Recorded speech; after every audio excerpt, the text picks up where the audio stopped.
Quand je te demande à être écouté. Poème indien adapté par Jacques Salomé. Quand je te demande de m'écouter et que tu commences à me donner des conseils, je ne me sens pas entendue. Quand je te demande de m'écouter et que tu me poses des questions, quand tu argumentes, quand tu tentes de m'expliquer ce que je ressens ou ne devrais pas ressentir, je me sens agressée. Quand je te demande de m'écouter et que tu t'empares de ce que je dis pour tenter de résoudre ce que tu crois être mon problème, aussi étrange que cela puisse paraître, je me sens encore plus en perdition.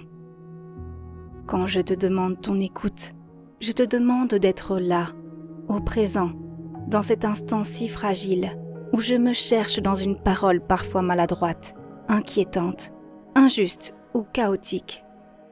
J'ai besoin de ton oreille, de ta tolérance, de ta patience pour me dire au plus difficile comme au plus léger, ou simplement m'écouter, sans excusation ou accusation, sans dépression de ma parole.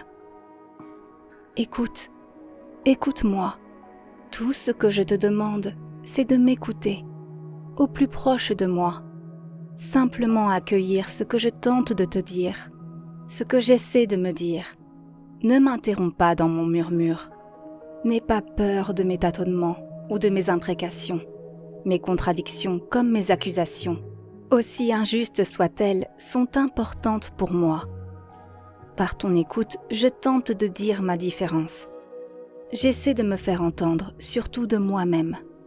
J'accède ainsi à une parole propre, celle dont j'ai été longtemps dépossédée. Oh non, je n'ai pas besoin de conseils. Je peux agir par moi-même et aussi me tromper. Je ne suis pas impuissant, parfois démuni, découragé, hésitant, toujours impotent. Si tu veux faire pour moi, tu contribues à ma peur, tu accentues mon inadéquation et peut-être renforces ma dépendance. Quand je me sens écoutée, je peux entrer en reliance, établir des ponts, des passerelles incertaines entre mon histoire et mes histoires, relier des événements, des situations, des rencontres ou des émotions pour en faire la trame de mes interrogations, pour tisser ainsi l'écoute de ma vie. Oui, ton écoute est passionnante. S'il te plaît, écoute et entends-moi. Et si tu veux parler à ton tour, attends juste un instant que je puisse terminer et j'écouterai à mon tour. Mieux, surtout si je me suis entendue.